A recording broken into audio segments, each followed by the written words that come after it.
Okay, welcome. I don't know what today is. It's sometime in March. I don't know, but it is also it's also Rosh Chodesh Nisan here in Israel already, which is the first of the month of Nisan. And some of you, I think it might have been Teresa who told me about it in the first place. Somebody sent me a video of this rabbi who said that Mashiach was definitely going to come on Rosh Chodesh Nisan.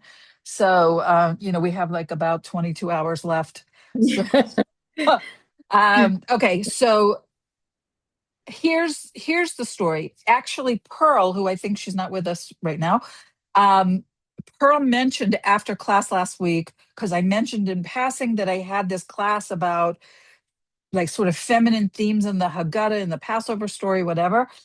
And she wanted to know if I could share that with her. And it's not like a document I can just, share with you. So I told you all personally that I was not feeling, I've been canceling things right and left because I'm just trying to take care of my own mental health right now. And then I went and I wanted to look and see what did I have that I had already prepared, because I originally gave this talk, I think I gave it a couple of times to groups of Orthodox Jewish women, a couple of times, going all the way back at least till 2003. So today, what I did was I did not. We this week are starting the third book of the Torah, the book of Vayikra. I did not even. I don't even have time to do that, or I didn't have the headspace to prepare it for you. So we're not doing that at all. So we're off cycle. But when I was looking over my notes that I adapted to make it hopefully more accessible, I did a lot of translation and blah blah blah. Blah. Anyway, what I discovered is there's a lot of really good stuff here that I'm very anxious to share with all of you. Okay. So I'm starting from the idea that if you have ever read the Haggadah, the Haggadah is the standard text that Jews use at a Passover Seder. Okay. It is a rabbinic text, and it is relentlessly male. Okay. It's a fragmented rabbinic document. It's not a narrative, which is one of the reasons why I have always encouraged non-Jews who want to conduct a Seder to base it on the biblical story of the Exodus, which comes from the book of Exodus, the book of Shemot, chapters 1 through 15, rather than on the Haggadah itself. Having said that, when I was first researching the question for myself of where are the women in the Haggadah, I poured over many, many commentaries on the Haggadah itself to find any reference that I could to women or to feminine images or whatever. And actually, I was surprised myself that I found many. And that's consistently been true of my Torah study, that women and the feminine are present in Torah, but often like just beneath the surface. And in my own journey, I've been lucky enough to have access to books and to teachers who have helped me identify these themes. And that's sort of the stage that we're in this um, pre-redemption stage of the world, that the feminine is often hidden, although that's becoming increasingly less true as we evolve closer and closer to redemption. And if you've been around here for a while, you know that I talk about that the ascendancy of the feminine, of feminine spiritual energy, and the spiritual power of women gets stronger and stronger as we move forward towards redemption. And so this is a really good time. I took out some of the kvetching that I did in the previous versions of this, because really things are much better. And I kind of divided it. It's a little disjointed. It's the best I got. I divided it into kind of four parts. The first three are the most important. One is um, commentary about the women in Egypt. And whenever I could, by the way, for you guys, whenever I could, I connected it as directly as I could to a Bible verse or something like that. Commentaries about specifically related to women as wives and mothers, because there's a lot to say about that aspect of it. also other biblical women that are connected to the Passover story. Pieces of this, if you have listened to every single class that I have ever given, you some of it will be familiar, but we're kind of remixing it in this context. And then there are some what I have called, I'm not sure we're even going to have time to get to this, but like feminist additions to the Seder that I just want to address. One of which I value and appreciate very much, and some of which I think are just silly. But anyway, so let's go back to, and I apologize, I did not prepare the translation. You know, the Hebrew word list, the Hebrew vocabulary list. So I'm going to translate everything. And if it's important to you, just let me know after, and I will prepare it for you and post it when we post the video. But I want to talk about the women in Mitzrayim, the women in Egypt. Okay, so let's start there. So you, we're not going, by the way, in chronological order. So I hope you can stay with me. And Ariella, if this is the first time you're hearing me speak, I'm usually much more organized than this, but it's a little crazy here right now. Okay, so God is giving Moses instructions about how to prepare um, to return to Egypt and to free the nation of Israel. Okay, and God is commanding that each woman should borrow silver and gold and clothing from her Egyptian neighbors. That you'll find in the book of Exodus, chapter 3, verse 22. Why is that instruction given to women? We know that Pharaoh has decreed that every newborn male child be thrown into the Nile River, right? But the Israelite women bribed some of Pharaoh's officers, and some baby boys were actually allowed to live. And so the instructions then are that every woman should ask for to take back what had been given in bribes. Okay. It's restitution. It wasn't like they were doing something wrong, but it is to before they leave to restore to them what they had given over. Okay, here's a second point. The nation of Israel is compared in the Haggadah to a woman. The Haggadah says, "Your breasts were full, your hair was grown, but you were naked and bare." That's actually a biblical text. It comes from the book of Yechezkel, from Ezekiel, chapter 16, verse 7. What is God saying to Israel? You're like a woman with beautiful makeup and flowers in her hair, but you don't have any clothes. And that's obviously not a match, right? The jewelry and makeup are an addition to like a fine clothing. And God is saying that's what you were like in Egypt. On the one hand, you were spiritually naked. You were immersed in idolatry and other business you should not have had any business doing. But on the other hand, there was something beautiful about the way that you took care of yourself. Specifically, what is he speaking about? That the nation spoke Hebrew, retained their Hebrew names. Okay. Now, so God is saying what, or Ezekiel is saying, what is the point? You didn't keep the basics. What was the point of you keeping your Hebrew names? You were worshiping idols, or you were tempted to worship idols.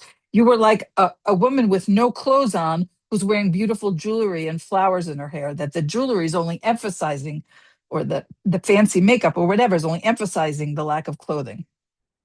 So, okay. So everything that you're getting the idea that every point I'm going to make is sort of a touch on a screen. I am going to talk about a little bit later my favorite thing to say. I say it every year at the Seder table, and we'll get to that. Okay. In Egypt, it was the women who saw a future for the nation of Israel and who wanted to continue to have children.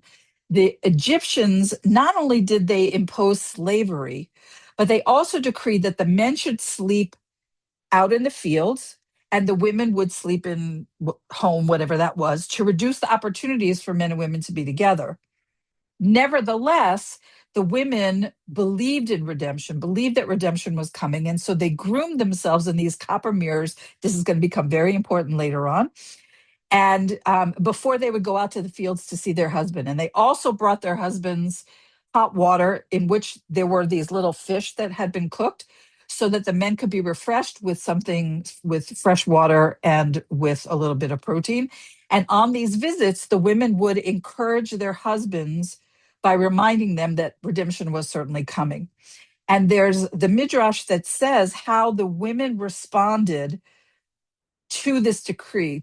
The women found that Hashem, that God had provided these small fish in the basins of water that they drew from the Nile. And they sold some of that fish and they bought wine with the proceeds, and whatever remained they cooked for their husbands. So they had fish, wine, and water, and that's how they greeted their husbands in the field. And Rashi, the biblical commentator Rashi, sums this up by saying, when their husbands would be exhausted because of the racking labor imposed upon them by the Egyptians, the women would go and bring them food and drink and feed them. They would take the mirrors, and each one would view herself with her husband in the mirror. Okay, so you have to picture a husband and a wife are, close together, and there's this one like copper mirror, and she would entice him. She would seduce him basically by saying, "Oh, I'm so much more beautiful than you are," whatever. This is according to Rashi, I'm paraphrasing. And by that mechanism or by that behavior, they would bring their husbands, they would interest their husbands in being with them, and they would have relations, and they would conceive, and they would give birth there. And that is how the nation, because of the spiritual strength of the women not to give up in a difficult situation, how the nation continued to grow under these very difficult circumstances. Rashi also comments that later on, the women wanted to donate these mirrors towards remember, like 4 weeks ago, we started talking about the contributions that people gave to the building of the Mishkan, to the building of the tabernacle in the desert, right? These women wanted to donate their copper mirrors because they were made of copper, and copper was a valuable metal. And Moses didn't want to take them because he thought, oh, mirrors, they're like objects of vanity. And God told him to use them. And Rashi says, the Holy One, blessed be he, said, accept them, because these are the dearest to me of all. For by means of them, the women established many legions of offspring in Egypt.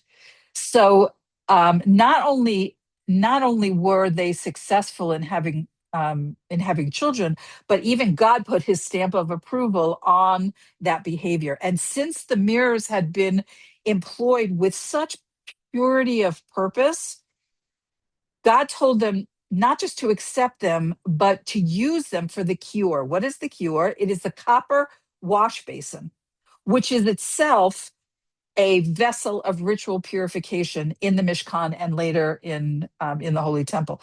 So through this extraordinary effort of the women, that what these mirrors represent, these are women of an enslaved generation under threat of extinction. And they merit God's assistance in sustaining the Jewish community, and their dedication is rewarded itself or commemorated in this copper wash basin that was eventually built for the Mishkan.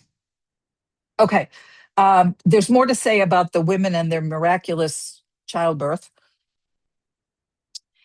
I don't know, any of you who have ever been to a traditional Seder whatever, you probably know you've heard of charoset.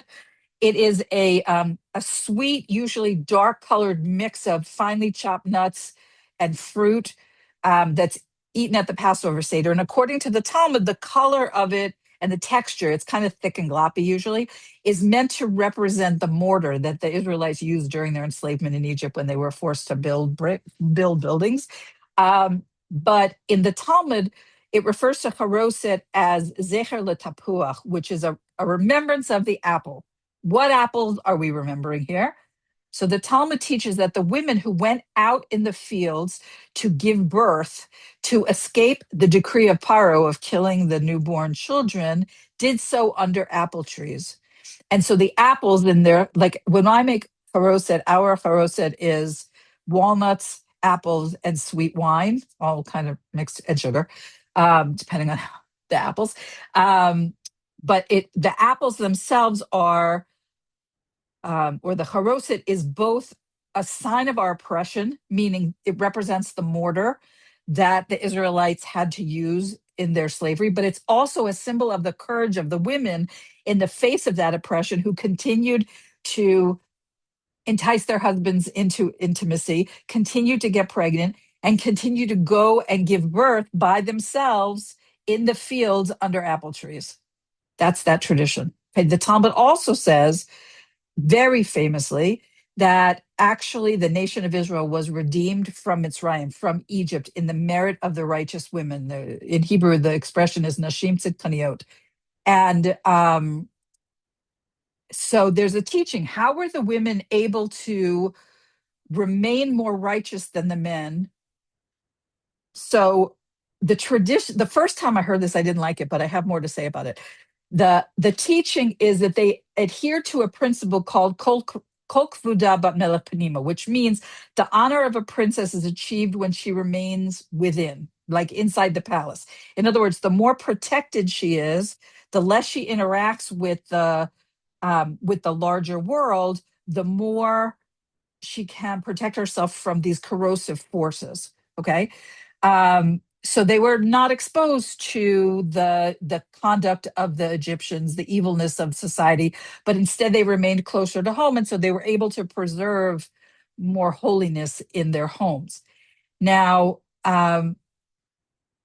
this phrase actually comes from Tehillim, from the book of Psalms, chapter 45, verse 14, and it always rubbed me the wrong way, because the way that I heard it before is that, oh well, women should just stay at home, and but after that, as years went on, I heard more positive associations about that verse, and so I just want to share some of them with you.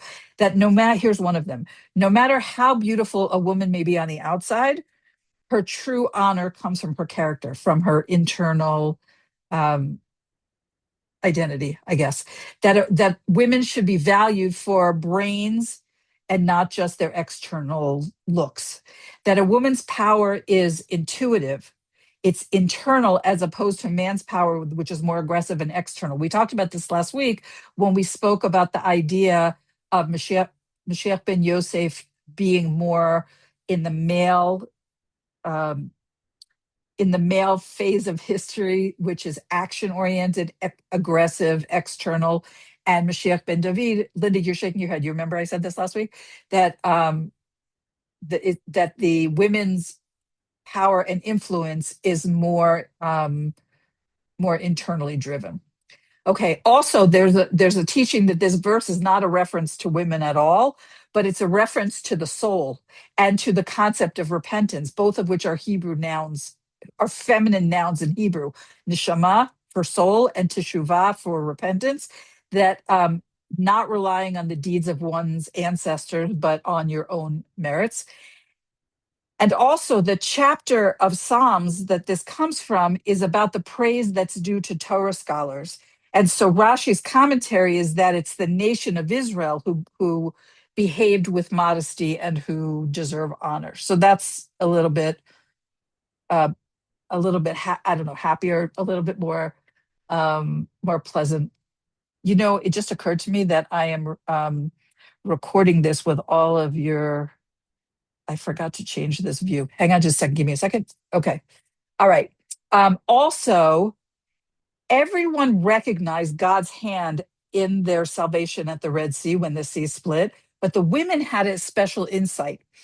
Remember, I told you that when they gave birth in Egypt, they went out to the fields and they gave birth under the apple trees, in order to not be discovered by the Egyptians and have their baby boys taken away. But the Talmud says that they received divine assistance in cleansing them and tending to them the way a midwife would. Now, who's providing this assistance? So the tradition is that when God appeared at the sea, the women who had given birth in Egypt recognized him because they had seen him before at their births, because he came to them and acted like their midwives. I think that's a very beautiful image. Okay. Also, there's a verse in Shemot in the book of Exodus, chapter 15, verse 20, that talks about Miriam. We're going to talk about her a little bit more. Miriam, the prophetess, our own sister, took a timbrel in her hand, and all the women came out after her with timbrels and with dances. Okay. So the righteous women of that generation were so certain that God was going to perform miracles for them that they took their tambourines, their timbrels, whatever, out of Egypt with them. Today, it is very common for groups of women, for groups of Jewish women anyway, to have um, decorating evenings where I'm not particularly artistic, so the one that I have is, it was made by an artist, but to decorate tambourines in order to be ready to greet the Mashiach.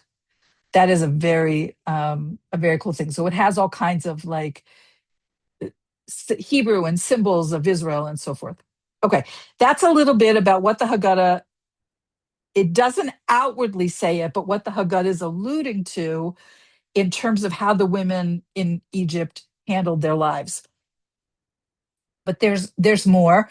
And now we're going to talk about what is the Haggadah, what does the Passover experience and so forth have to do with women specifically as wives and mothers.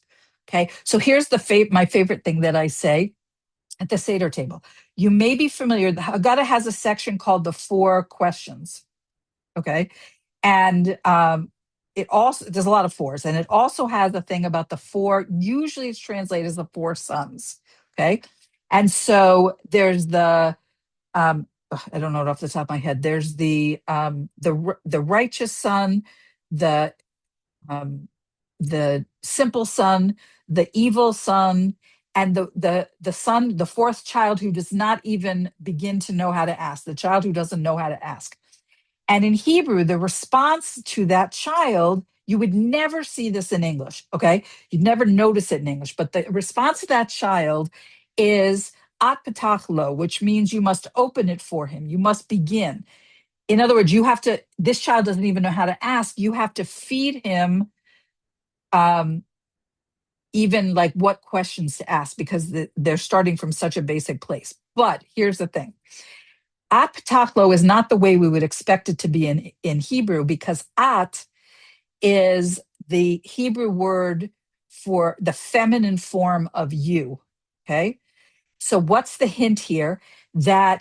So it's saying you must open it for him. You must begin for him. But the you is feminine. It's addressing itself to a woman. And the idea here is that we should approach this child the way that a woman would, with the feminine quality of gentleness and warmth and understanding, sort of like a preschool teacher or something with that kind of personality. Also, at is spelled aleph taf, which is the first letter of the Hebrew alphabet and the last letter of the Hebrew alphabet. So it's as if you're saying you have to teach this child the tradition from A to Z, from beginning to end, from Aleph to Tuf. Okay, that's the one I try to say every year. Okay, there's also a phrase in the Haggadah, "V'hi she'amda lavotenu v'lanu." This is also the words of a very very famous song. There's many versions of it. You can find on Spotify or whatever, YouTube. Vihishamda labotenu vilanu literally means this is what has stood by our ancestors and by us. But we find something again in the Hebrew, vihi and this is grammatically feminine. And what is the this? So the rabbis say that the this, that is what stood by us.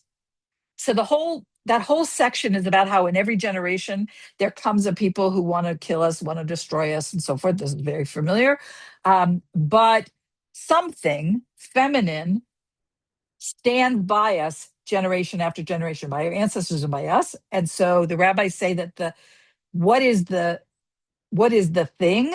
It is the Shekhinah of Hashem. It is the feminine presence of Hashem that stays with us. And again, hidden in the Hebrew, feminine illusion that you would never see if you were just looking at a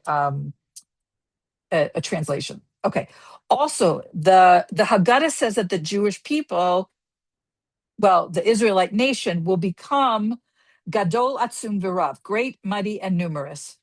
So the women in Egypt, the Israelite women who went out in the fields to give birth to escape the Egyptians who would otherwise snatch their children and drown the boys in the Nile, those women routinely gave birth to 6 babies at a time, according to our tradition. Now, um, although children born of multiple births, like if you imagine a woman today giving birth to 6 children, you would expect those children would be weak, less hardy than a child that's born by itself. But the tradition is that those 6 children that were born at a time of these mothers were atsum, they were mighty, they were strong. How do we know that the women were giving birth to 6 children at a time? So this is hidden in another verse from the book of Exodus, chapter 1, verse 7, that the Haggadah says that the children of Israel were, and that it names 6 qualities. They were fruitful, they increased abundantly, they multiplied, they became very, very mighty, and the land was filled with them. Okay, so we break down the Hebrew verse of the book of Exodus, chapter 1, verse 7. And that's an illusion. That's what's built into the idea that these women were going out in the fields, giving birth under the apple trees, and having 6 babies at a time. There's also an idea that God saw, of course he saw the suffering of the separation between husbands and wives, right? Remember I said that the husbands were in the fields and the wives were kept separate from them. And because the Egyptians were trying to maximize the slaves' time. But also, this idea this is a euphemism that refers to the intimacy between husband and wife, because the verse says, God saw the children of Israel and God knew. This is in the book of Exodus, chapter 2, verse 25. What is this an indication of? That the verse is referring to something so intimate that only God was aware of it. And that is this issue of marital intimacy.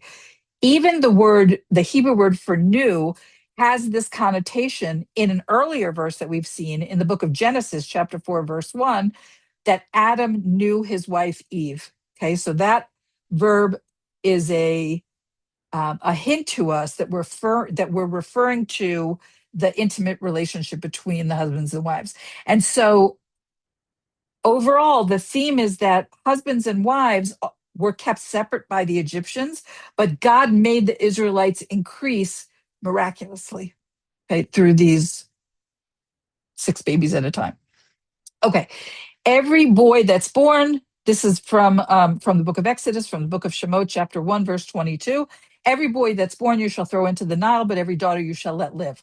According to the Lubavitcher Rebbe, there were 2 parts of this decree. We usually only talk about tossing the baby boys into the Nile because Pharaoh feared that a leader would be born among this people, and he decreed that all the male children should be drowned. But he also decreed, and every daughter you will let live. Okay, so he's speaking to the Egyptians.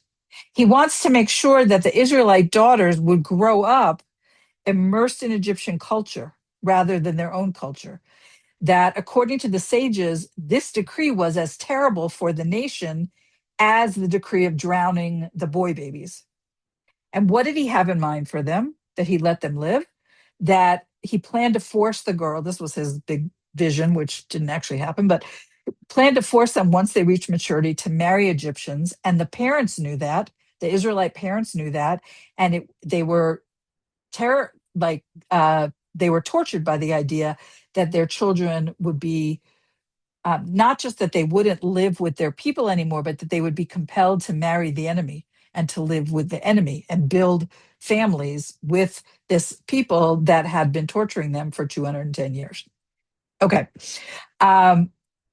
There's a reference in the Haggadah.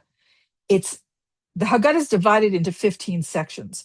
The main part of the storytelling of the Haggadah is called the Magid section. And right after the somewhat broken up narrative of the actual Exodus, the Hebrew uses the word Shira Chadashah, which means a new song, but it's actually grammatically feminine. And it's part of the praise, thanking God for the redemption, which was sung. We sing it at the Seder just before we drink the second of 4 cups of wine. But everywhere else in the Haggadah, the masculine form of a new song, which is Shir Chadash, is used. Okay, so in this one place, instead of saying Shir Chadash, which means a new song, in the masculine. It says Shira Chadasha, which means a new song in the feminine. Okay. What is the lesson here? The idea is that a woman who has a baby is freed from labor pains when the baby is born. But in order to reach that point, in order to get to that place of freedom, first she has to endure the pangs of childbirth. So therefore, when the Haggadah uses the feminine form for song, for a new song, it refers to freedom that comes from pain. So the analogy is a woman in childbirth who is eventually freed both from her pain and also rewarded with the birth of her baby. But the initial redemption of the Israelites took place only after a couple of hundred years of hard suffering at the hands of the Egyptians. So that is the little feminine tie-in. There's also this is the last of the women as wives and mothers thing. The Haggadah uses a verse from the book of Psalms, from the book of Tehillim, chapter 113, verse 9. The line is, he returns the barren woman to the home, a joyful mother of children. So a barren woman, a woman who has no children, has no particular need to remain at home. Like, but when she has children, then then um, she needs to be home more to take care of them.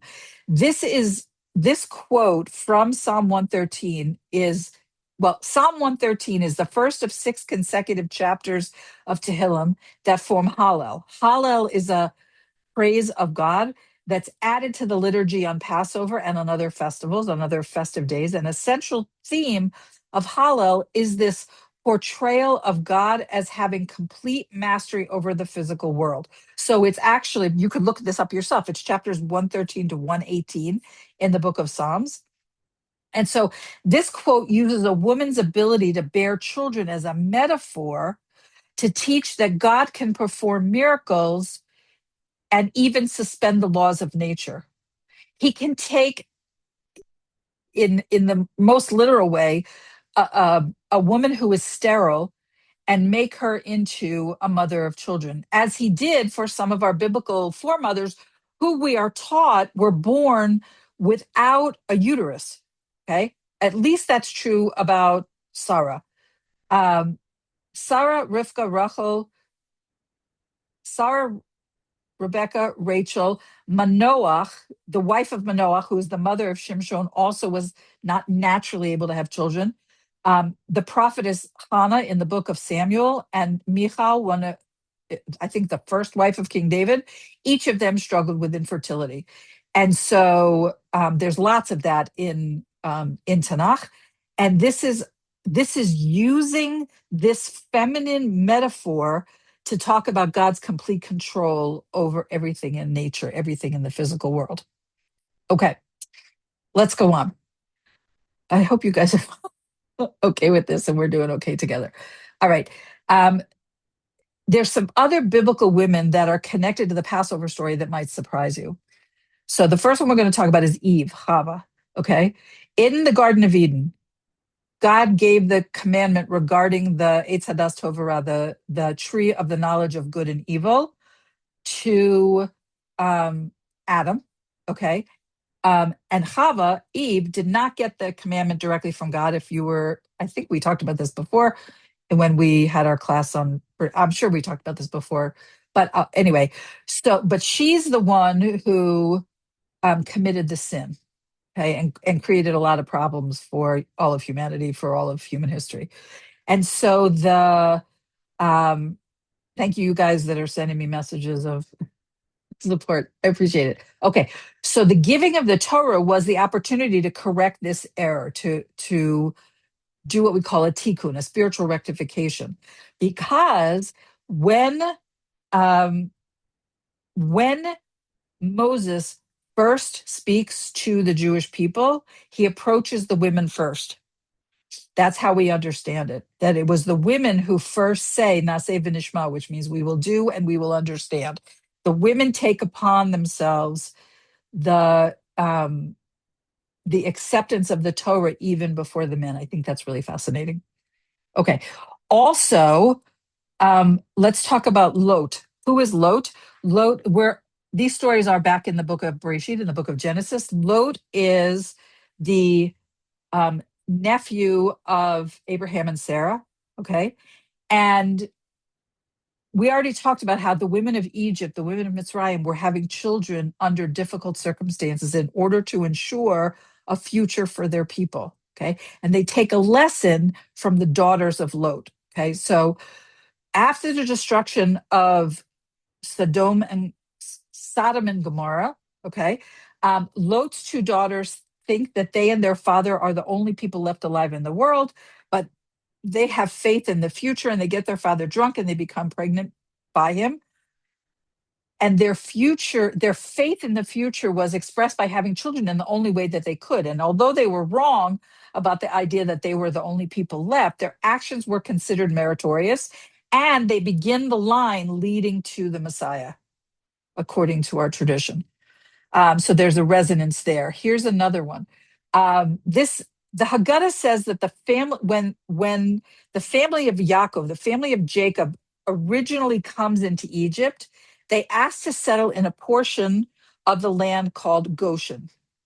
Okay. And our rabbis teach that when Sarah was in Egypt, you remember that she was snatched away, that Abraham and Sarah were crossing into Egypt because there was a famine in the land of Israel.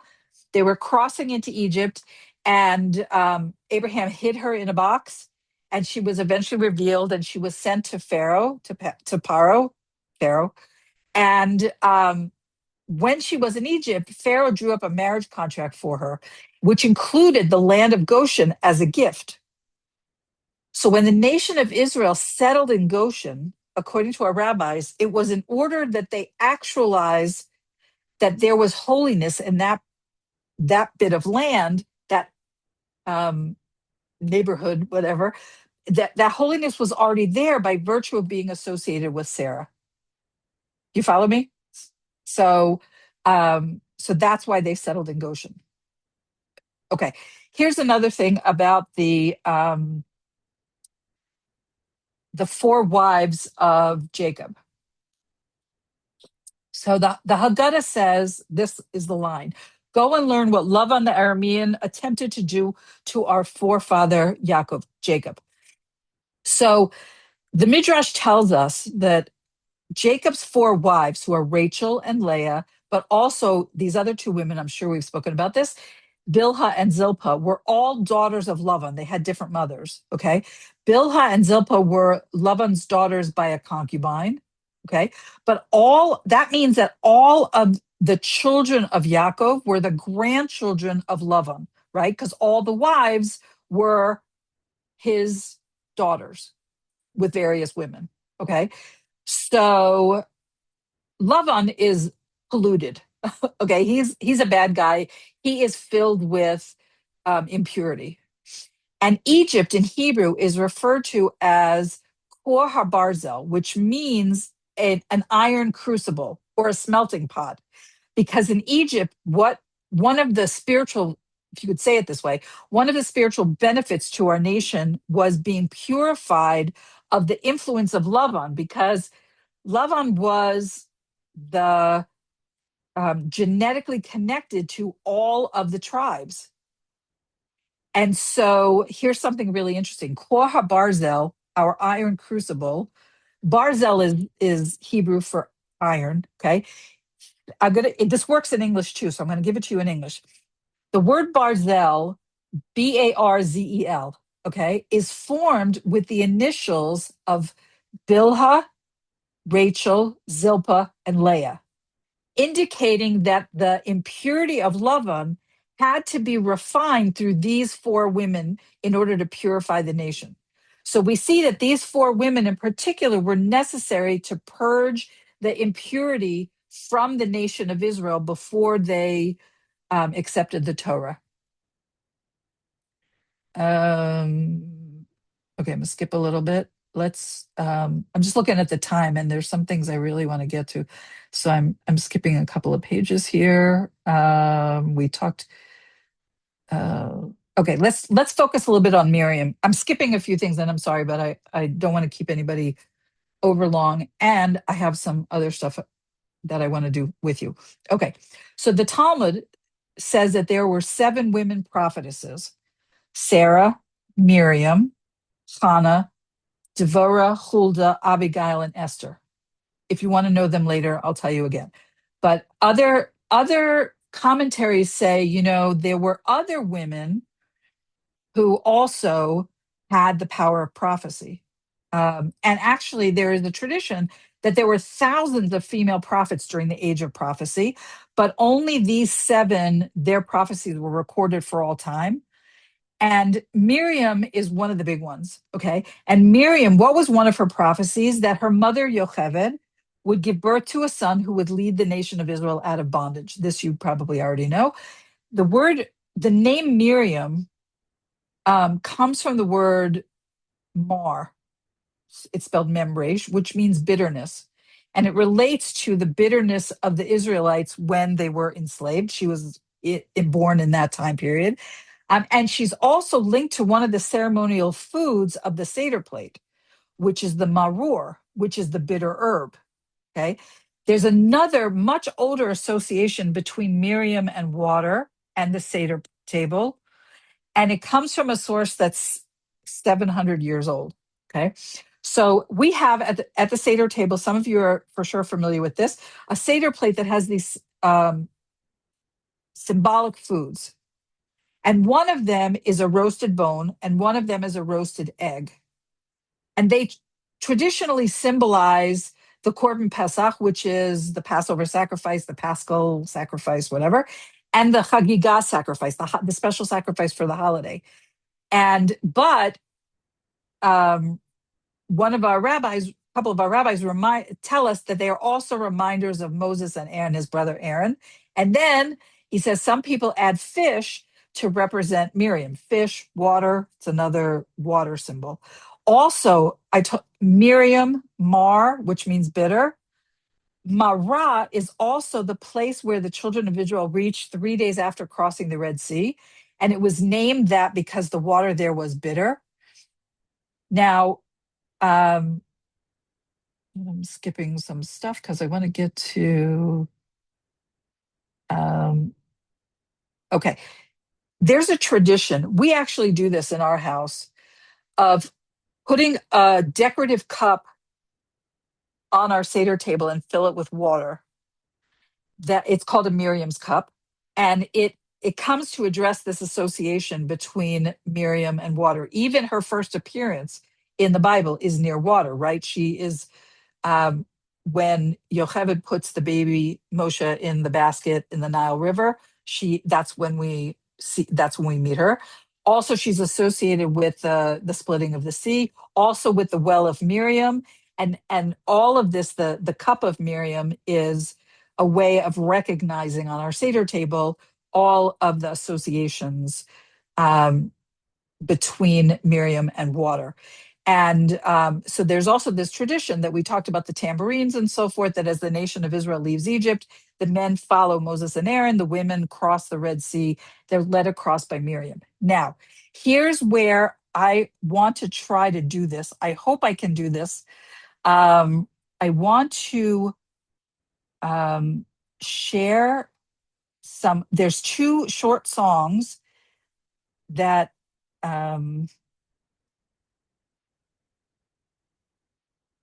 there's 2 short songs that I prepared.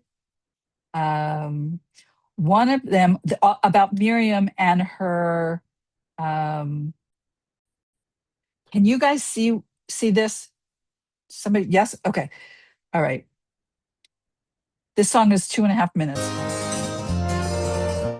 Can you hear it? Please tell me you can hear it. Yes, yes, I fixed, yay. And the women dancing with their timbrels followed Miriam as she sang her song. Sing a song to the one whom we've exalted. Miriam and the women danced and danced the whole night long. And Miriam was a weaver of unique variety. The tapestry she wove was one which sang our history. With every strand and every thread she crafted her delight. A woman touched with spirit, she dances toward the light.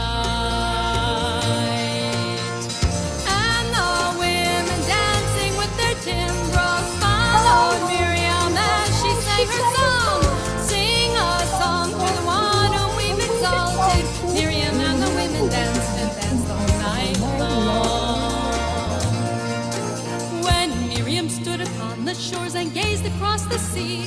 The wonder of this miracle she soon came to believe. Whoever thought the sea would part with an outstretched hand, and we would pass to freedom and march to the promised land. And the women dancing with their timbrels followed Miriam as she sang her song. Sing a song to the one who we've exalted. Miriam and the women danced and danced all night long. And Miriam the prophet took her timbrel in her hand, and all the women followed her just as she had planned. And Miriam raised her voice in song, she sang with praise and might. We've just lived through a miracle, we're going to dance tonight. And the women dancing with their timbrels followed Miriam as she sang her song. Sing a song to the one who we've exalted. Miriam and the women danced and danced all night long. And the women... Okay, that there's a little bit more, but that's one I wanted to share with you. And there's another. Wait, let me figure out how to do this part. How do I? I'm not as facile as I want to be. I prepared another one that I really really love. I just have to figure out how to. I how to stop sharing. Oh, stay with me because it's really worth it, I promise. Oh, that's only going to give me Spotify. Wait a minute. Goodness gracious, I can't figure out how to stop sharing. Oh, here we go. Stop share. Okay. Now I'm going to do it again. This is a different one.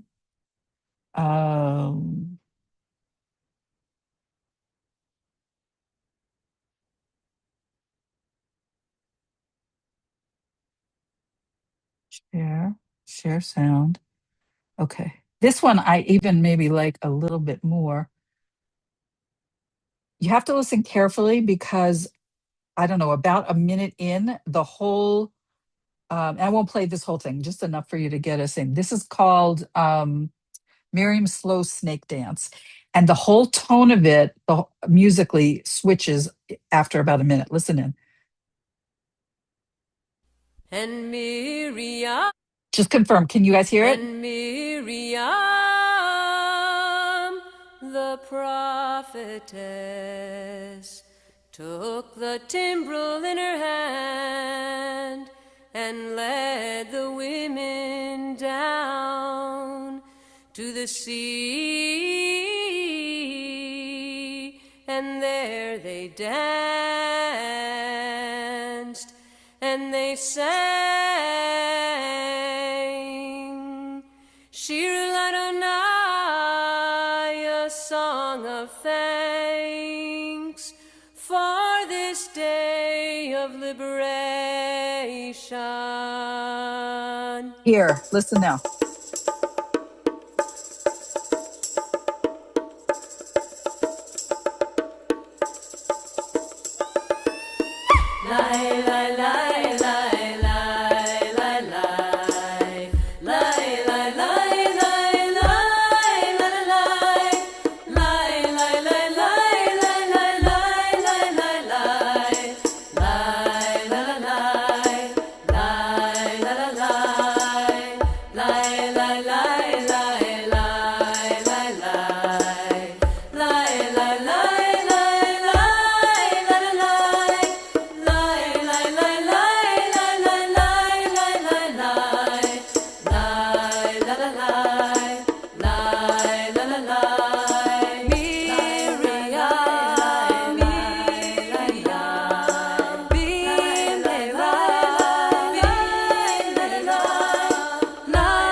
Okay.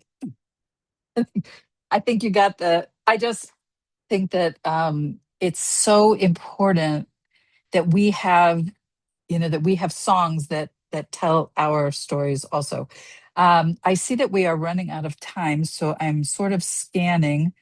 I want to say one more thing about Miriam and the Well of Miriam, which I don't know if I ever taught you. And this isn't specifically, it's related to the Exodus story, but it's not specifically part of the Haggadah. But um, there's the Parsha, the Torah portion called Akev, which happens to be my husband's bar mitzvah Parsha, is read in the late summer. And Moshe's reviewing for all of the people, all of the miracles that God showered on them during their years in the desert.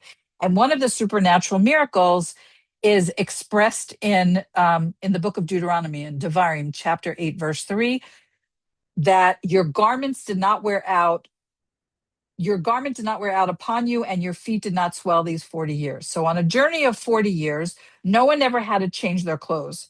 They didn't have to wash them, they didn't have to repair them, they didn't have to dry clean them, they had to buy new clothes. Even the children's clothes grew with them. And so there's a famous rabbinic, there's a midrash that one rabbi is asking another rabbi about these amazing clothes. And so the answer is that these were not ordinary clothes, but they were supernatural garments that were given to the Israelites as they exited Egypt by angels, or they were given. I'm sorry, no, they were given at the time of the giving of the Torah, which was 7 weeks after they left Egypt. And so they were supernatural garments. Remember that we talked about, I think last week when we talked about this idea that we will, in the future, in the Messianic era, we will have bodies that are less material than the bodies that we have now, right? So these were clothes that clothed them, but they were not normal clothing. They were not the normal material. So they never wore out, they never need to be changed, they never smelled from sweat. How is it possible that they never came to smell bad after being worn for 40 consecutive years? So the Midrash continues that actually the well of Miriam caused these sweet smelling grasses to sprout. So when the Israelites were resting on the lawn, they became scented with this, like the perfume of these grasses. That was one of the miracles. And the source of that was the well of Miriam in the desert. There's the well of Miriam is one of the 10 things that the Talmud teaches were created before the very first Shabbat of the world. 10 special gifts that we were going to need in our history, that God brought them all into the world just at the end of creation, and the well of Miriam was one of them. And I want to finish with this idea. The well of Miriam was actually a rock. Okay. It was a rock that accompanied the Israelites in the desert and traveled where they traveled and rested when they rested. And when God directed the Israelites to encamp in a particular location, all of the members of each tribe would set up their tents close to one another in the same formation. So the Mishkan, the tabernacle, would be in the middle. I believe that's right. And each of the tribes would be sort of surrounding it in the same formation. So all the families that belonged to a particular tribe would set up their tents nearby their tribes people. And that worked really well for the men. But the women, the women would have to move to the territory or to the encampment of the men that they were married to. Okay. So the well of Miriam would rest when they stopped traveling, would rest in the middle of the whole encampment. And then the heads of the tribes would sing some kind of a song, urging the well to sprout water, and it sprouted water. And the water would then divide into brooks, and it would flow between the tents, which provided all of the people who were encamped there with water near their tent site, which is very important. But it also flowed between the tribes. And that provided a unique advantage for the women because whenever they encamped, they were able to travel by some kind of boat to the encampment of like their birth family on the waterways that were provided by the well of Miriam. So the well of Miriam provided much more than just water to drink for the Israelites as they wandered through the desert. It also provided a way for the women to maintain these important relationships after marriage. I'm looking at the time and I'm just going to end with You know what? I don't even have time for that. I want to share with you a couple of resources, one of which is brand new. I actually wrote a review of it that's going to appear in the paper on Friday, but there's a couple of others that that I want to share with you, and I can add them in our community to the bookshelf. But first, let me change my video um,